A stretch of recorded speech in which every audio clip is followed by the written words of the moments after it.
प्रतिस्पर्धा विकासमा गर्ने हो, त्यो भारतको विकाससँग गर्ने हो, त्यो चीनको विकाससँग गर्ने हो। यहाँका पार्टीहरूसँग हामीले प्रतिस्पर्धा गर्ने होइन, अस्वस्थ प्रतिस्पर्धा गर्ने होइन।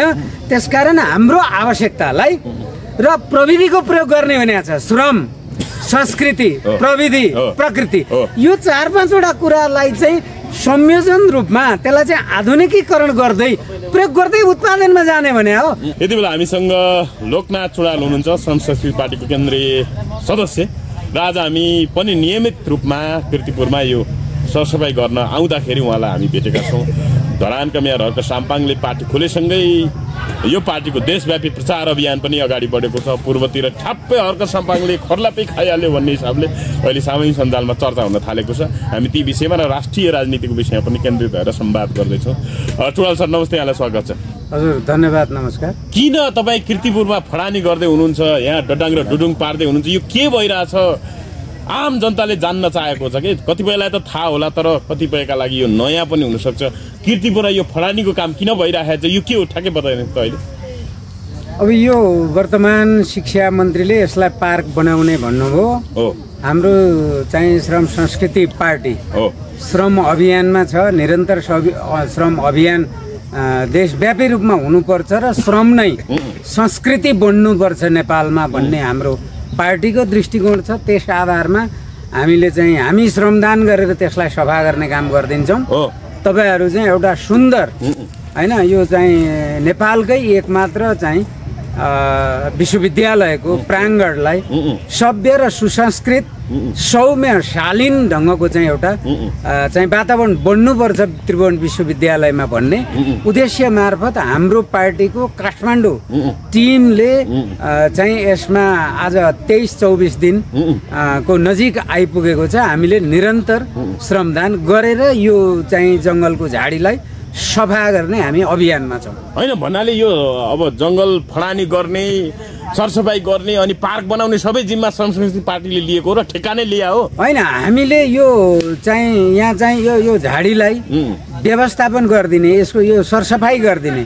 त्यसकारण पार्क त विश्वविद्यालय प्रशासन अथवा शिक्षा मन्त्रालय मार्फत बन्ने योजनाले पार्क बनाउने त्यो सरकारको ड्युटी हो होइन। त्यो पार्क बन्ने क्रममा हाम्रो आवश्यकता महसुस गरेर तपाईहरुको यसमा पनि श्रमदान चाहियो भने हाम्रो पार्टीले निश्चित एउटा निर्णय गरेर त्यो श्रमदान त्यति बेला पनि गर्छ। मान्छे अहिले चाहिँ के हो त अब भन्नाले अब शिक्षा मन्त्रालयले नि महावीर पुञ्जीले नि यो श्रमदानका लागि तपाईहरुलाई स्वीकृति दिनुभयो कि अथवा तपाईहरु आफू स्वतस्फूर्त ढंगले काम गरिराख्नु भएको छ अथवा के हो यो? हैन, यसलाई अब शिक्षा मन्त्रीज्यूले चाहिँ एउटा पार्क बनाउने अवधारणा सार्वजनिक गर्नुभयो र चाहिँ यसलाई सफा गर्ने कुरासँग हामीले चाहिँ हाम्रो टिमले छलफल गर्यो। ल तपाईहरु श्रमदान गर्नुहुन्छ भने त्यसलाई सफाई गरिदिनुस् भन्ने शिक्षा मन्त्रीज्यूको आग्रह भयो। हाम्रो पार्टीले श्रमदान गरिराखेका छ। कति जति सहभागी हुनु भएको छ? दैनिक अब सयौं मान्छेहरु आएका छन् भन्ने हिसाबले चर्चा हुने गर्छ, तर मेरो चाहिँ पहिलो आज तपाईसँग भेट हो यो ठाउँमा। कति जति मान्छेहरु आउनुहुन्छ, उहाँहरुको प्रतिक्रिया के छ यसरी काम गरिराख्नु पर्दा? यो शनिबार त लिजर टाइम अथवा एक ढंगले घुमफिर गर्ने समय, कतै डेटिङ गर्ने समय युवा युवतीको होला, कहाँ काम गर्न थाले यो ढुङ्गो धुलो मैलोमा किन हिँड्या भन्छन् कतिपयले फेरि। अनि यो झाडी नै राखे भए राम्रो हुन्थ्यो त। यहाँ झाडी नै हुने अनि विभिन्न चाहिँ कानुनले वर्जित कर्महरू चाहिँ त्यो झाडीभित्र हुने, त्यो कुराले चाहिँ समाजलाई चाहिँ सही निष्कर्ष दिया थियो त, समाजलाई सोलुसन दिया थियो त। त्यसकारण यसको व्यवस्थापन गर्नुपर्छ भनेर हामीले श्रमदान गरेको चाहिँ राज्यलाई खबरदारी पनि हो क्या। तिमी यस्तो महत्त्वपूर्ण ठाउँलाई, एउटा शिक्षालयको प्राङ्गणलाई, त्यो पनि राष्ट्रिय चाहिँ मास्टर डिग्री पिएचडी होल्डर एउटा राष्ट्रको थिङ्क ट्याङ्कहरू उत्पादन गर्ने विश्वविद्यालय हो नि, त्यो विद्यालय यति कुरूप र यति फोहोर हुनुहुन्न, त्यसको स्यालघारी जस्तो चाहिँ बन्नु हुन्न। यसलाई व्यवस्थित गर भनेर हामीले राज्यलाई, हाम्रो आन्दोलन पनि हो यो श्रमदानमा आकर्षणको केन्द्र बनाउने, जस्तो लाग्ने बनाउने हो। यो विदेशी आउँदा पनि नेपालको चाहिँ त्रिभुवन विश्वविद्यालय जस्तो ठाउँमा कति रमणीय छ, कति राम्रो छ भन्ने एउटा पोजिटिभ सन्देश चाहिँ देश विदेश सबैतिर जाओस् भन्ने अभिप्रायले हामीले श्रमदान गरिराखेका छौँ। दैनिक कति जति श्रमदाताहरू सहभागी हुनुहुन्छ? संख्याको हिसाबले शनिबार योभन्दा अघिल्लो पटक झन्डै 450 को हाराहारीमासम्म हामी उपस्थित भएका छौँ।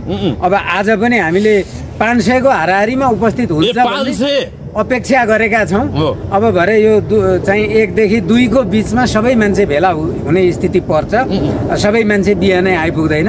अब 100-150 चाहिँ 11 बजेको बिचमै भेला भइसक्छ होइन। त्यस पछाडि थपिने क्रम चाहिँ जान्छ र 1 देखि 2 को बिचमा हाम्रो चाहिँ फुल मेन पावर चाहिँ परिचालित हुन्छ। उहाँहरूको प्रतिक्रिया के छ? सहभागीहरूको प्रतिक्रिया सबै सांस्कृतिक पार्टीकै सदस्यहरू कार्यकर्ताहरू हुनुहुन्छ कि अरू आम जनता पनि के हो कसो हो भनेर स्वतःस्फूर्त बुझ्न आउनु भएको छ? स्वतःस्फूर्त रूपमा स्वतन्त्र रूपले तपाईँ प्रोफेसरहरू पनि आइराख्नु भएको छ, डक्टरहरू आउनु भएको छ, वकिलहरू आउनु भएको छ।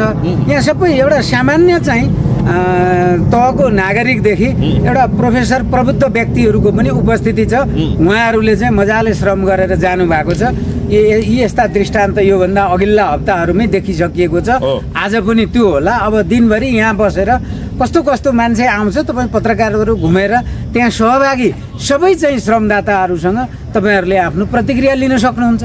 मान्छे अब यो के छ, आधा उधी त तपाईँहरूले यो फडानी गरेर सिलेक्क बनाइसक्नु भएको रहेछ। अहिले चाहिँ अब त्रिभुवन विश्वविद्यालय आउन पनि क्रिकेट ग्राउन्ड सँगसँगै वरपरको सफा वातावरण देख्दाखेरि मान्छेलाई पनि आउँ घुमो जस्तो वातावरण बनिसकेको छ। अब तपाईँहरूको काम कहाँसम्म हुन्छ? यो फडानी पुरै हुन्छ कि अथवा के छ? कति दिनसम्म काम बाँकी रहन्छ? टोटल 432 रोपनी भन्ने छ। हामी त्यो टोटल जमिन सफा गर्छौँ। त्यो 432 रोपनी नि सफा गर्छौँ। कति जति सफा गर्नुभयो? अहिले अब थोरै बाँकी होला। अब चाहिँ 400 मा अब 150 रोपनी हाराहारी बाँकी होला। अरू सफा भइसकेको छ। भन्छ यो पुरै श्रमदान होइन त? पुरै श्रम। कसैले आम्दानी अथवा त्यो पारिश्रमिक ज्याला दिएको छैन? यहाँ त्यो अपेक्षाले कोही मान्छे नै आएको छैन। एउटा कुरा के भएको छ भने नागरिकहरूले स्वैच्छिक रूपमा यहाँ काम गर्ने श्रमदाताहरूलाई खाजा खर्च यहीँ स्पोटमा आएर कसैले चिउरा किनिदिनुहुन्छ, कसैले आलु किनिदिनुहुन्छ, कसैले तपाईँहरू राम्रो तरकारीहरू किन्नुहोस् भनेर अनुदानको घोषणा गरेर नगदै दिएर जानु भएको छ। उहाँहरूको श्रमदाताकै बिचमा उहाँले फलानुले यो कुराका लागि सहयोग गर्नुभयो। कुनै श्रमिकले चाहिँ श्रमदाताहरूले नै औजारहरू सहयोग गर्नुभएको छ, हैँसियाहरू, खुर्पाहरू, त्यो काट्नेहरू होइन। त्यस कारण स्थानीय स्तरबाट चाहिँ एउटा विश्व श्रम अभियन्ता भन्छु मैले त होइन। राजमान दाईको निरन्तर सहभागिता छ। उहाँको टिम पनि सहभागी छ। अरू अन्य स्वतन्त्र नागरिक विद्यार्थीहरू पनि आउनु भएकै छ थोर बहुत। हजुर। अब यहाँनिर जस्तो काठहरू पनि अब भन्नाले त्यो विकास निर्माणका लागि आवश्यक हुने काम अब त्यो त्यो पनि देखिएको छ। अब त्यसको चाहिँ बिक्री वितरण हुन्छ होला, त्यो चाहिँ को श्रमदाताहरूले पाउने हो कि कहाँ जान्छ त्यो? होइन, हामीले पनि चासो होला। हामीले बढी गरी यो जमिनमा हामीले काम गर्यौँ, हाम्रो पसिना बग्यो भनेर हाम्रो श्रम संस्कृति पार्टीको श्रमदाताले यो पार्कको माटो टिको लाउन सक्नुहुन्छ। त्योभन्दा बढी अपेक्षा राखेका पनि छैन र राख्ने पनि छैन। त्यसो हुँदाखेरि अब यहाँको काठहरू, दाउराहरू होइन, त्यो सडेका लडेका यी काठहरूको व्यवस्थापन भनेको त्रिभुवन विश्वविद्यालय व्यवस्थापनले नै गर्ने हो। यो जसको सम्पत्ति हो, यो सम्पत्तिको मालिक जो हो उसैले यहाँभित्रको सम्पत्तिको व्यवस्थापन उसैले गर्ने हो। उनीहरूले गर्ने हो। यो विश्वविद्यालयको आम्दानी हो। तपाईँहरूको त विशुद्ध यो फडानीमा हामीले पसिना मात्रै बगाइदिने हो। हामीले सहज गर्यौँ, हामीले योगदान गर्यौँ। हामीले राष्ट्रका लागि त्रिभुवन विश्वविद्यालयको यो पार्क बनाउने क्षेत्र, पार्क भइराखेको क्षेत्र, अब यहीँ बास्केट ग्राउन्डदेखि लिएर यहाँ सबै भाइ बहिनीहरूले खेलिराखेको पनि देख्नु भएको छ। यहाँ डरलाग्दो स्थिति थियो होइन, बालबच्चाहरू नआउन डराउने स्थिति थियो। त्यो अवस्थालाई हामीले सहज गरिदियौँ होइन। अब त्यो त यो हामीले यहाँ सफा गर्न सुरु गर्नुभन्दा 1 दिन अगाडिसम्म कस्तो अवस्था थियो र आज के हुँदैछ भन्ने कुरो त यो पार्क स्थल आएर दुनियाँले हेरे भो क्या। श्रमदानले के हुँदो रहेछ, जनता जुटेर काम गर्दा राष्ट्रका निमित्त के योगदान हुँदो रहेछ, सामाजिक संस्थाका निमित्त के योगदान हुँदो रहेछ, श्रमदानको महत्त्व के रहेछ भन्ने कुरा चाहिँ काठमाडौँ भ्यालीभित्रको मान्छेले बुझ्ने चाहिँ यही पार्क हेरेर हो क्या। अब यो देखेर पनि चेत पलाउँदैन, बुझ्दैन भने अब ती चाहिँ एआईको हावा खाएर बाँच्ने हो क्या। तर एआईले सबै कुरा गर्छ, के को काम भन्छन् कति बेला होइन। अब त्यो एआईले फन्ड लगाएको भए हुन्थ्यो नि त, हामीले यो काँडाले हात घोची गर्नै पर्दैन थियो नि त।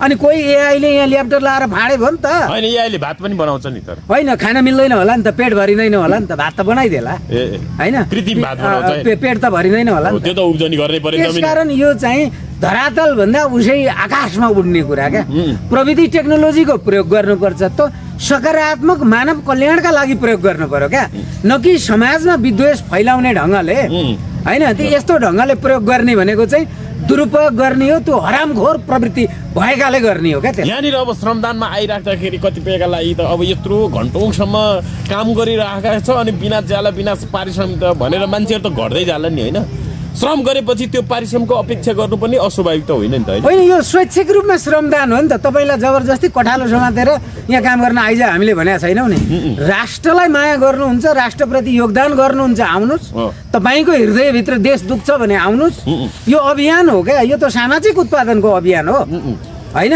यो चाहिँ राष्ट्रलाई उत्पादनतिर लानुपर्छ त्यसकारण थोरै भए पनि माटोप्रति प्रेम गर्नु पर्यो हैन तर राष्ट्रप्रति प्रेम गर्नु अनिवार्य श्रमदान भनेर अनिवार्य सम्भव छ र अनिवार्य सम्भव छ राष्ट्रका लागि अनिवार्य होइन तपाईँले स्वैच्छिक रूपमा गर्नुपर्छ स्वैच्छिक रूपमा पनि गर्नु पर्यो त्यो अनिवार्य भनेको चाहिँ हाम्रो शिक्षालाई नै र श्रम संस्कृति पार्टी भोलि यो नेपालको राज्य सरकार सञ्चालन गर्ने हो भने हामीले चाहिँ 6-7 क्लासका भाइ बहिनीहरूलाई मकै कसरी छर्ने खेती कसरी गर्ने तरकारी कसरी रोप्ने धान कसरी रोप्ने कुन ठाउँमा कस्तो हुन्छ फलफुल कसरी रोप्ने त्यसको चाहिँ उत्पादन कसरी गर्ने यो कुराको नलेज त +2 गरिसक्दा सबै हाम्रा भाइ बहिनी भावी पुस्ताका छोराछोरीहरू चाहिँ त्यो काम गर्न पुख्ता भइसक्नुपर्छ आज चीनको चाहिँ कृषि क्षेत्र हेर्नुहोस् न जापानको कृषि क्षेत्र हेर्नुहोस् न इजरायलको कृषि क्षेत्र हेर्नुहोस् न अनि यहाँ चाहिँ प्रविधि र एआई भन्ने हामीसँग कारखाना छ प्रविधिको उत्पादन होइन चीनकै फोटो हेर्ने भने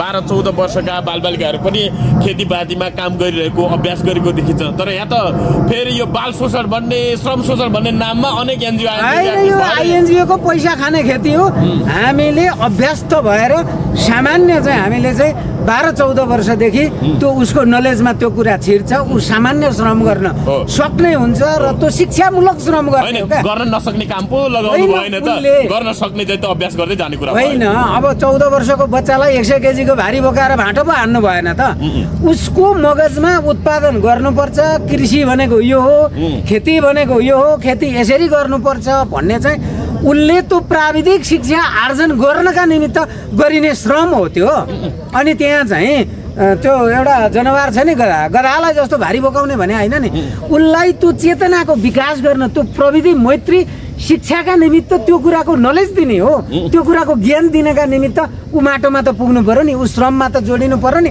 मेहनत भनेको के हो भनेर उसले शिक्षा आर्जन गर्दै त्यो उसको चेतनामा विकास हुनु पर्यो नि मैले राष्ट्रका लागि योगदान गर्नुपर्छ मैले श्रम गर्नुपर्छ भन्नका लागि अब यो कुरो नबुझ्ने हो भने दुनियाँको एआईले त नेपालमा भात खान दिँदैन क्या पछि गएर पनि यी कामहरू त सिक्नै पर्छ व्यवहारिक जीवनमा त आइपर्छ होइन अब तिनै विकसित राष्ट्रमा चीनमा +2 गरेको मान्छेको क्षमता यहाँ पिएचडी गर्नेहरूसँग छैन क्या त्यो दाँचेर हेरौँ न अनि कोरा शिक्षा र व्यवहारिक शिक्षाको अन्तर त त्यहाँबाट थाहा हुन्छ नि त हाम्रो पार्टीले भन्न खोजेको त्यहाँ हो यो शिक्षा नीतिमै यो व्यवहारिक रूपमा यसको नीतिगत व्यवस्था राज्यले गर्नुपर्छ भने हो तर हेर्नुहोस् न तपाईँको पार्टी अध्यक्षलाई त मान्छेहरूले हेरेको दृष्टिकोणले ढुङ्गे मेयर यो माटे मेयर भन्छन् हेप्छन् भन्नाले ढुङ्गा बोकेर 21औं शताब्दीको युगमा विज्ञान र प्रविधिको युगमा विज्ञानले कहाँ चमत्कार गर्छ मान्छेहरू मङ्गल ग्रहमा पनि अब बस्ती बसाउनको लागि भने अध्ययन अनुसन्धान हुन सुरु भइसक्यो अनि तपाईँ चाहिँ ढुङ्गा बोकेर त्यो टिपरले बोक्छ ढुङ्गा डोजरले बाटो खन्छ अनि यस्ता कुरामा ध्यान नदिएर अनि खाली ढुङ्गा बोक्ने यस्ता अनैतिक बकवास प्रश्नको जवाफ त म दिन बाध्य छैन बकवास प्रश्न त होइन होला पक्नु एकछिन मैले आम मानिसहरुको यो आलोचनालाई प्रतिनिधित्व गरेर सोधे त्यो आम मान्छेकै नाममा यो बकवास प्रश्न हो अब तपाईलाई म प्रति प्रश्न गर्छु अनि नासाको वैज्ञानिक जस्तो मेयर चाहिँ कुन चाहिँ हो यो देशमा कुन पार्टीमा चाहिँ स्टेफन हकिङ जस्तो नेता छ अल्बर्ट आइन्स्टाइन जस्तो नेताको हो त मनले ढुङ्गा माटोबाटै खेलेर हामी अगाडि बढ्नु पर्ने स्थिति छ हाम्रो धरातलले यथार्थ हेर्दा अर्को विकल्पै छैन अनि हामी कहाँ रेल कारखाना कहाँ छ हामीसँग जमिनमा ड्रिल गर्ने कारखाना त्यो मेसिन उत्पादन गर्ने कारखाना कहाँ छ गैटी बेल्छ किन बोक्नु अनि हामीसँग त्यो सामर्थ्य हाम्रो राज्यसँग त्यो सामर्थ्य छ विज्ञानको 21औं शताब्दीको कुरा गर्ने कोही पनि विद्वानलाई म प्रश्न सोध्न चाहन्छु हाम्रो देशमा त्यो खालको जनशक्ति छ त्यो खालको कारखाना छ दाँत कोट्याउने टुथपिन चाहिँ चीनमा उत्पादन भएर यहाँ बजारमा 50 रुपियाँ तिरेर एक प्याकेट किन्नु पर्ने अवस्था छ। हामीसँग यत्रा बाँसघारी छन्, त्यो बनाउने सामर्थ्य छैन। अनि 21औं शताब्दीको युग भनेर जुल्फी हल्लाएर देश बन्छ, कुरा यहाँ हो क्या। मान्छेहरूले साम्यवाद, समाजवाद, पुँजीवाद, 21औं शताब्दी प्रविधिको युग भनेर यहाँ कोदो फल्छ, धान उम्रिन्छ, मकै फल्छ, अनि त्यो माटो त कट्याउनु पर्ला नि। त्यसकारण श्रम संस्कृति पार्टीले भन्न खोजेको कुरा के हो भने हामीसँग जुन अवस्था छ, उपलब्ध स्रोत साधनको म्याक्सिमम उपयोग गर्यो। स्रोत साधनहरू छ, चाहे त्यो प्राकृतिक रूपमा होस्, चाहे त्यो भौतिक रूपमा होस्, चाहे प्रविधिको रूपमा होस्, हामीसँग औजारहरू कस्ता किसिमका छन् र हाम्रो स्रोत साधन जे छ त्यसैमा बहुमत नागरिक चाहिँ आबद्ध भएर प्रयोग गर्ने र उत्पादनमा जाने र विकास हुँदै गएपछि हामी चाहिँ भात पनि ढुङ्गामाथि पकाएर खाने भने होइन नि। प्रविधिको विकास गर्ने शिक्षा नीति नै हामीले अवलम्बन गर्नु पर्यो। हामीले चाहिँ 200 वर्षको हाराहारीमा हाम्रो पनि स्थिति के हो भने हाम्रो पार्टी अध्यक्षले के भन्नु भएको छ भने हामीले प्रतिस्पर्धा विकासमा गर्ने हो, त्यो भारतको विकाससँग गर्ने हो, त्यो चीनको विकाससँग गर्ने हो। यहाँका पार्टीहरूसँग हामीले प्रतिस्पर्धा गर्ने होइन, अस्वस्थ प्रतिस्पर्धा गर्ने होइन। त्यसकारण हाम्रो आवश्यकतालाई र प्रविधिको प्रयोग गर्ने भनेको छ श्रम, संस्कृति, प्रविधि, प्रकृति, यो 4-5 कुरालाई चाहिँ संयोजन रूपमा त्यसलाई चाहिँ आधुनिकीकरण गर्दै प्रयोग गर्दै उत्पादनमा जाने भने हो। अनि बगरमा ढुङ्गा बोकेर हिँड भने होइन, बगरमा ढुङ्गा बोक्दा पनि उत्पादन हुन्छ भने त्यो पनि गर्नु चाहिँ पर्छ भने हो क्या। जसरी श्रम संस्कृति पार्क बगरमा बनाएको छ, त्यो पार्कले उत्पादन गरेको छ, कसैको आँखा त्यहाँ पुगे हुन्छ, आम्दानीको स्रोत बन्छ। त्यसकारण हामीलाई जति छिटोभन्दा छिटो आम्दानी जुन बाटोबाट हुन्छ, पर्यटन क्षेत्रमा हामीले केही रमणीय पार्क बनाएर हुन्छ कि बाटो बनाएर हुन्छ कि पर्यटकहरूलाई चाहिँ हाम्रो चाहिँ मौलिक संस्कृतिको बाटोमा डोर्याएर हामीलाई जतिभन्दा छिटो उत्पादन हुन्छ त्यो उत्पादनको दिशामा श्रम प्रयोग गर्ने हो। श्रमको कति महत्त्व छ तपाईँ विश्व दार्शनिक कार्ल मार्क्सले पनि भनेको के हो भने श्रम नै पुँजीको स्रोत हो। अनि यो वैज्ञानिक तर्कलाई कसैले इग्नोर गर्न सक्छ? श्रम भनेको पुँजीको स्रोत हो, श्रमबाट उत्पादन हुन्छ, उत्पादनले पुँजी निर्माण गर्छ, पुँजी निर्माणले चाहिँ मान्छेहरूले भनेको जस्तो आजको युगमा वैज्ञानिक प्रविधि र वैज्ञानिक चिन्तन र सोचहरू प्रयोग गरेर नयाँ उचाइको डेभलप गर्न सकिन्छ भन्ने नै कुरा हो। त्यसकारण हामीले आन्तरिक स्रोत साधनको प्रयोग गरेर पुँजी निर्माण गरेर राष्ट्रलाई, श्रमलाई नै संस्कृति एउटा आम नेपालीले राष्ट्रका निमित्त काम गर्नुपर्छ भन्ने एउटा खुला विश्वविद्यालय पनि हो श्रम संस्कृति पार्टी क्या। भनेपछि अब ढुङ्गे मेयर भन्दा तपाईँको पार्टी अध्यक्षलाई त्यो भन्दाखेरि तपाईँ गौरवान्वित पनि महसुस गर्नु? होइन, म त गौरव गर्छु। उहाँ त आजको युगको एउटा आइकोन हो, नेपाली माटोले खोजेको एउटा विचारक हो क्या। अब पूर्वतिर ठ्याक्कै हर्क साम्बाले खायो, देशै खायो भनेर पनि बाहिर चर्चा हुने गर्यो। अब के हर्क साम्बाको पार्टी पूर्वतिर 1 नम्बरै हो? अब होइन, अब 1 नम्बर 2 नम्बर अहिले हामी यसो भयौँ भनेर चाहिँ उसै चिल चाहिँ आकाशमा उड्ने कुरा भएन। हामी जनताका घर घरमा, जनताका बस्ती बस्तीमा, गाउँ गाउँमा हामी जान्छौँ, हाम्रा कुराहरू जनतालाई राख्छौँ। तपाईँहरूको मिडिया मार्फत पनि हाम्रा विचारहरू राख्छौँ। तर हामीलाई विश्वास के हो भने नेपाली जनता राष्ट्रवादी छ, देशभक्त छ, प्रगतिशील चाहना राख्छ। ती जनताहरू श्रम संस्कृति पार्टीमा अनुबन्धित हुन्छन् र उहाँहरूले हामीलाई सहयोग गर्नुहुन्छ। त्यसकारण हाम्रो विजय सुनिश्चित छ। पूर्वतिर मात्रै सीमित हुनु यो पार्टी भन्छन् कि देशव्यापी यो सङ्गठन विस्तारदेखि देशव्यापी रूपमा एक ठाउँको प्रभाव अथवा एक ठाउँको भनौँ न प्रभुत्व जमाउन कहिलेसम्म सफल हुन्छ यो पार्टी? होइन, 75 वर्षको इतिहास बोकेका पार्टीसँग हामी 2 महिनाको इतिहास हुँदै गरेको श्रम संस्कृति पार्टी हामी प्रतिस्पर्धा गर्ने हैसियत राख्छौँ। कति सिट जित्छ यो पार्टी? होइन, हामी त 2-3 ल्याउँछौँ भने तपाईँ सिटको कुरा गर्नुहुन्छ। अब यो जनतालाई आह्वान गर्ने हो। 2 करोड 2/3 भनेको कति हो ठ्याक्कै हिसाब गर्नुहोस् त। होइन, अब 2/3 भनेको 165 को हाराहारीमा आउनु पर्यो नि। त्यत्रो सिट आउँछ? अपेक्षा गर्ने नि हामीले, जनतालाई आह्वान गर्ने। अनि जनताले हामीलाई मन पराइदिनु भयो भने त्यो असम्भव छ त। अनि किन नभन्ने कि हामी यहाँ चाहिँ अब यति सिट ल्याउँछौँ, हामी कमजोर छौँ भनेर रुँदै हिँड्ने हामीले। अनि तपाईँको पार्टी अध्यक्षलाई लाग्ने अर्को आरोप चाहिँ नयाँहरू मिल्दा हुन्थ्यो भन्छन्, तर तपाईँको पार्टी अध्यक्षले अरू नयाँ भनिएका आश गरिएका कुनै नेतालाई ठुङ्नुहुन्छ क्या?